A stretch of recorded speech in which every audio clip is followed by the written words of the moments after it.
Welcome to நாக்கல் family cooking channel. இன்றைக்கி என்னோட வீடியோ என்னென்னா, இன்றைக்கி வந்து என்னோட அம்மா வந்து ஸ்வீட்டான பணியாரம் செய்ய போகிறாங்க. வாங்க வீடியோக்குள்ளே போகலாம். பணியாரம் செய்கிறதுக்கு இப்போது கடலப்பருப்பு கொஞ்சம் நம்ம இப்போ வேக போட்டுக்கலாம். இப்போ அதுக்காக வந்து நான் தண்ணி உலை வச்சுருக்கேன்.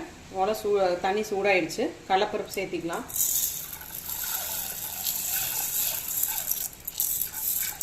கால் கிலோ கடலப்பருப்பு எடுத்துருக்குறோம். அது வேகட்டும். 15 ஏலக்காய் எடுத்துருக்குறோம். இப்போ நம்ம அது தொளிச்சு வச்சிடலாம். நம்ம வந்து இப்போ எள்ளு எடுத்து லைட்டாக வறுத்து வச்சிடலாம். 1 டம்ளர் எள்ளு எடுத்துருக்கேன்.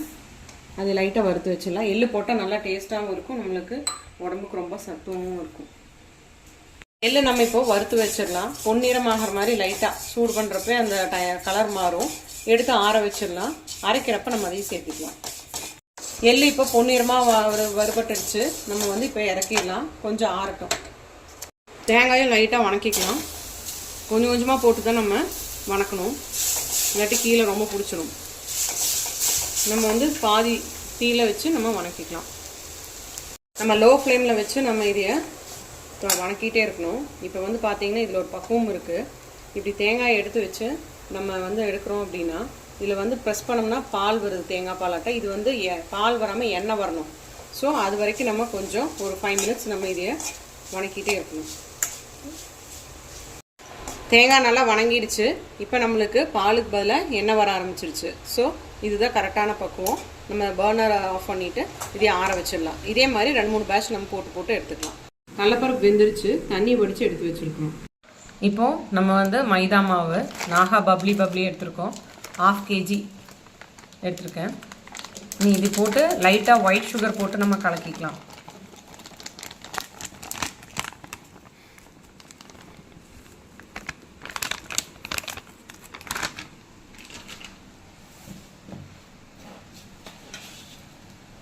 ஒயிட் சுகர் வந்து சும்மா ஒரு கைப்பிடி அளவு, 2 கைப்பிடி எடுத்துக்கலாம். எதுக்காகனா இந்த மாவில் அந்த ஸ்வீட்னஸ் வரணும் இல்லையா. இது வந்து அவுட்டர் கோட்டிங்கில் போட்டுக்குவோம் இந்த மாவு, அதுக்காக. இப்போ நம்ம அந்த சர்க்கரையை கலங்கிடுச்சு. இப்போ நம்ம தண்ணி ஊற்றி இந்த மாவை நல்லா கரைச்சிக்கலாம். மைதா மாவு நம்ம இப்போ நல்லா கரைச்சாச்சு. இந்த மாதிரி பதமாக இருக்கணும். அப்போ தான் வந்து நீட்டாக அந்த அவுட்டர் கவரிங் நீட்டாக இருக்கும். ஸோ நம்ம இது வந்து ஒரு 1/2 hour முன்னாடியே நம்ம ரெடி பண்ணி வச்சுக்கலாம். நம்ம ஆட்ட போகிற இன்க்ரீடியன்ட்ஸ் வந்து பார்த்திங்கன்னா, நம்ம ஆட்டுங்கல்ல ஆட்ட போகிறோம். ஏலக்காய், எள்ளு பொரிச்சு எடுத்து வச்சு ஆறிடுச்சு. அதுக்கப்புறம் வந்து நம்ம கடலப்பருப்பு போடுவோம். அதுக்கப்புறம் கருப்பட்டி மிக்ஸ் பண்ணிக்கலாம். நம்ம கடலப்பருப்பு கூட கொஞ்சம் கருப்பட்டி பத்தாததுக்கு நம்ம கரும்பு சர்க்கரையும் ஆட் பண்ணிக்கலாம். தேங்காய், எள்ளு, ஏலக்காய் ஃபஸ்ட்டு நம்ம இதைத்தான் போட்டு கிரைண்ட் பண்ண போகிறோம்.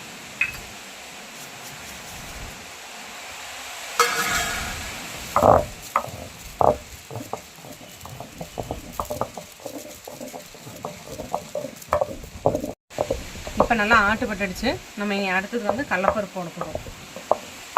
ஆட்டுப்பட்டுடுச்சு, நம்ம எடுத்தாச்சு. இனி அடுத்தது கடலப்பருப்பு கருப்பட்டியும் போட்டு நம்ம ஆட்ட போகிறோம். ஸோ கடலப்பருப்பு போட்டிருக்கோம், கருப்பட்டியும் போட்டு நம்ம இப்போ ஆட்டிக்கலாம்.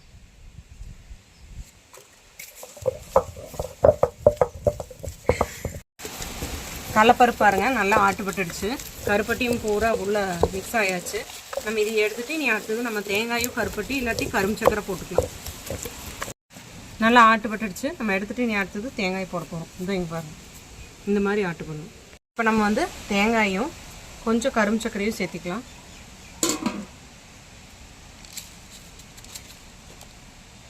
தேங்காய்க்கு ஏற்ற அளவுக்கு நம்மளுக்கு எவ்வளோ ஸ்வீட்னஸ் வேணுமோ அவ்வளோ சேர்த்துக்கிட்டா மட்டும் போதும். ஆல்ரெடி கடலப்பருப்புலேயும் கொஞ்சம் இருக்குது. நம்ம தேங்காய் வந்து இந்த பக்குவத்தில் அரைச்சி எடுத்துக்கணுங்க. எள்ளு ஆல்ரெடி அரைச்சி வச்சுருக்கோம். இது கடலப்பருப்பு. இந்த 3ஐயும் நம்ம இப்போ மிக்ஸ் பண்ணி சின்ன சின்ன பால்ஸாக எடுத்து நம்ம பணியாரமாக சுட்டு எடுத்துக்கலாம். சின்ன பால்ஸ் ஆட்டா இப்படி நம்ம எடுத்து வச்சிட்டோம்னா பணியார குழியில் போட்டு எடுக்கிறதுக்கு ஈஸியாக இருக்கும். ஃபஸ்ட்டு இந்த மாதிரி ஒரு 10-15 பால்ஸ் எடுத்து வச்சுட்டு நம்ம கேஸ் ஸ்டவ் ஆன் பண்ணிக்கலாம். இது மாவு ஆல்ரெடி நம்ம கரைச்சி வச்சது இருக்குது. நம்ம வந்து சின்ன சின்ன பால்ஸாக இப்போ நம்ம வந்து ஆட்டினதை எடுத்து வச்சுருக்கோம். இந்த மாதிரி இப்போ பணியார குழியில் வந்து நம்ம வந்து நெய் போட்டிருக்கோம். இதுதான் வந்து நல்லா டேஸ்ட்டாக இருக்கும். ஔவை நெய் நம்ம யூஸ் பண்ணியிருக்கிறோம். நல்லா மணமாகவும் டேஸ்ட்டாகவும் இருக்கும். வாங்க நம்ம போட்டு எடுக்கலாம். இப்படி எடுத்து டிப் பண்ணிவிட்டு இது மாதிரி பண்ணிவிட்டு போட்டுட்டோம்னா நிறைய மாவு வந்து இங்கே பிடிக்காது.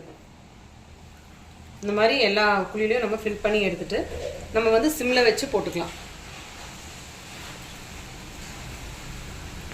பணியாரம் இப்போ பார்த்தீங்கன்னா நல்லா வெந்துருச்சு.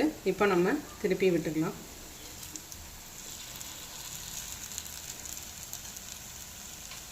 மெதுவாக எடுத்தோம்னா அப்படியே முட்டாட்டாக வரும். நம்மளோட கருப்பட்டி தேங்காய் பணியாரம் ரெடி ஆயாச்சு. செம்ம சூடாக இருக்குது. நீங்களும் உங்கள் வீட்டில் ட்ரை பண்ணி பாருங்கள். எப்படி வருது அப்படிங்கிறது கமெண்ட் பாக்ஸில் கமெண்ட் பண்ணுங்கள். இப்போ உங்களுக்கு இந்த வீடியோ பிடிச்சிருந்தது அப்படின்னா லைக் பண்ணுங்கள், ஷேர் பண்ணுங்கள், மறக்காமல் சப்ஸ்கிரைப் பண்ணிடுங்க.